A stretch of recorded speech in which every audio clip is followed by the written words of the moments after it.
नमस्कार, capital TV Bihar देख रहे हैं आप और मैं हूं आपके साथ शिवानी रतूर।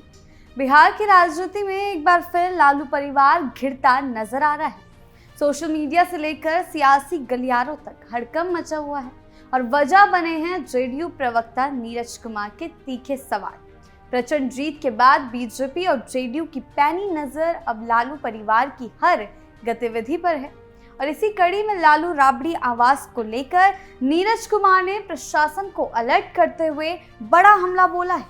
रात के अंधेरे में आवास खाली करने को लेकर उन्होंने कई गंभीर सवाल खड़े किए हैं और नेता प्रतिपक्ष राबड़ी देवी पर एक के बाद एक आरोप लगाए हैं। इतना ही नहीं, नीरज कुमार ने सिर्फ लालू परिवार ही नहीं बल्कि प्रशासन को भी खुली चेतावनी देकर सियासी पारा और चढ़ा दिया है। सवाल ये है कि क्या ये मामला सिर्फ सियासत है या फिर इसके पीछे कोई बड़ा राज छिपा है। और अब नीरज कुमार द्वारा भवन निर्माण विभाग को पत्र लिखा गया है, तो क्या कुछ हुआ है, आइए जानते हैं विस्तार से।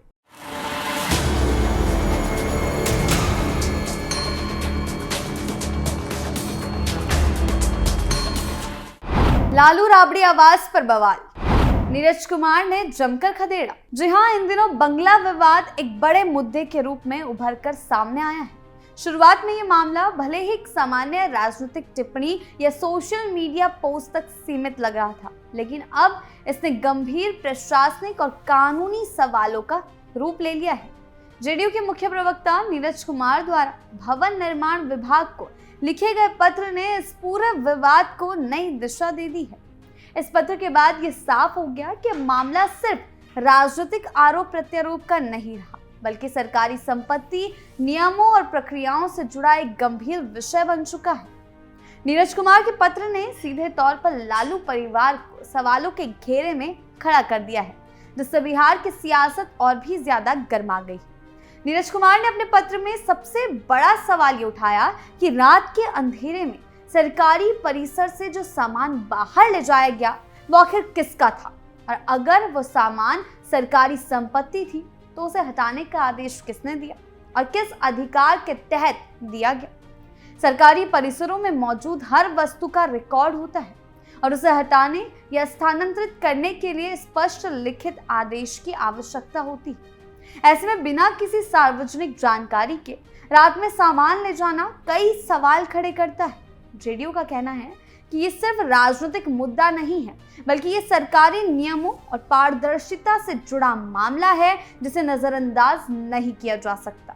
इस विवाद में एक और अहम पहलू ये है कि जिस समय पूरी गतिविधि हुई उस दौरान लालू यादव और राबड़ी देवी उस आवास में मौजूद नहीं थे। ऐसे में सवाल उठता है कि उनकी अनुपस्थिति में परिसर में गाड़ियों का प्रवेश कैसे हो।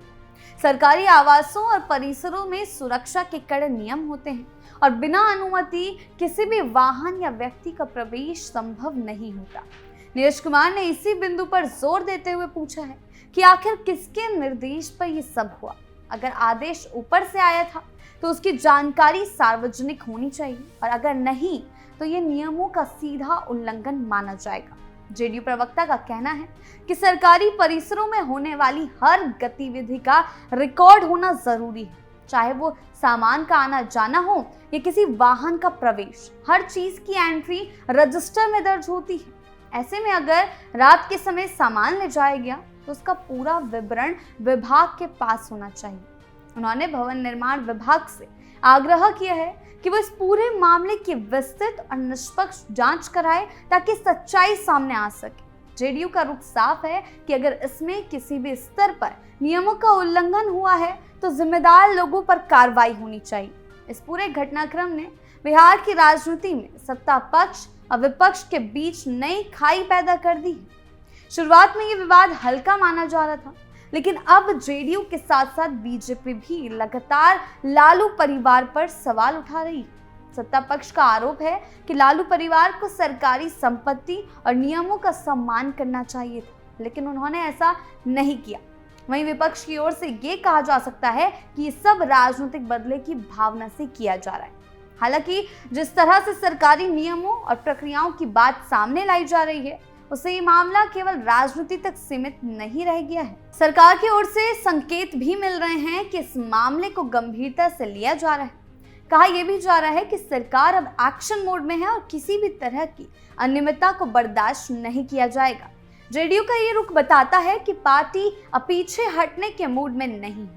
पहले जहां सिर्फ एक पोस्ट या बयान के जरिए प्रतिक्रिया दी जा रही थी, अब लगातार पत्र, सवाल और जांच की मांग सामने आ रही है। इससे साफ है कि सत्ता पक्ष इस मुद्दे को पूरी तरह भुनाने की कोशिश कर रहा है।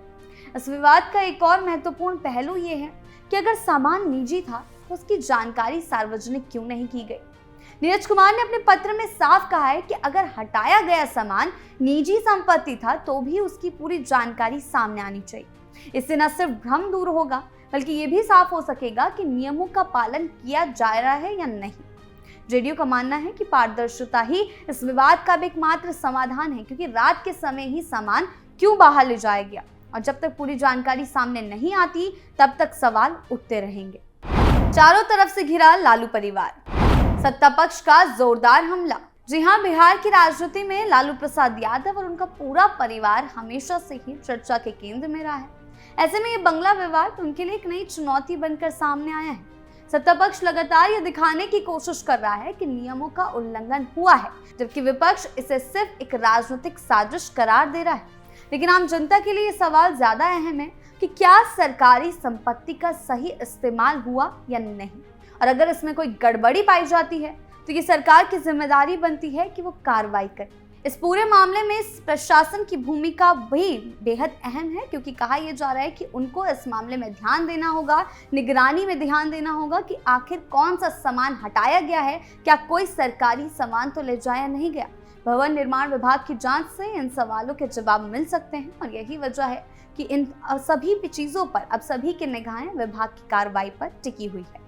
आने वाले दिनों में ये विवाद और भी गहरा सकता है। सत्ता पक्ष और विपक्ष के बीच बयानबाजी तेज होने की पूरी संभावना है।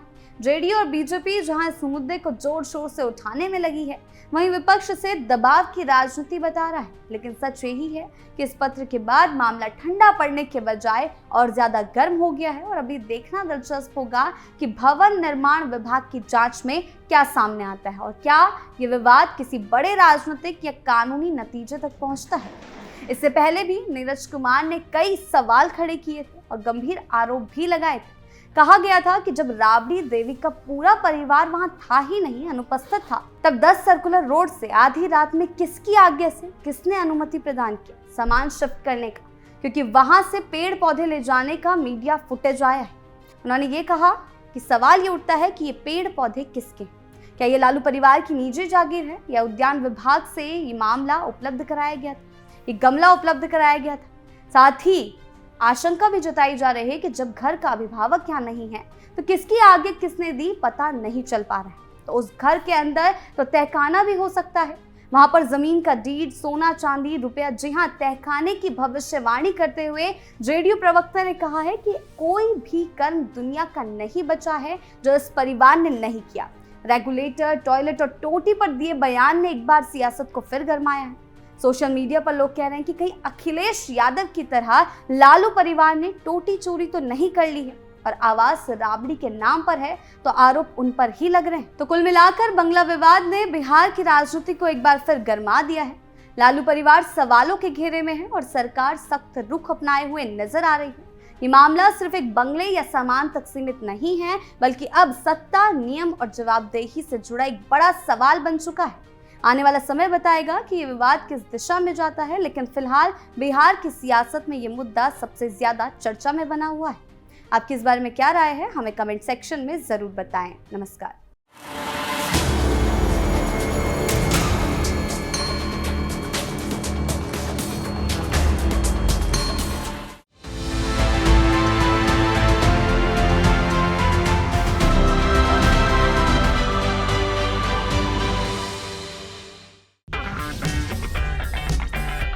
अगर आपको हमारा वीडियो पसंद आया हो तो इसे लाइक करें, हमारे चैनल को सब्सक्राइब करें और हाँ, बेल आइकन दबाना ना भूलें ताकि आप तक हमारे वीडियो की नोटिफिकेशन पहुंचती रहे।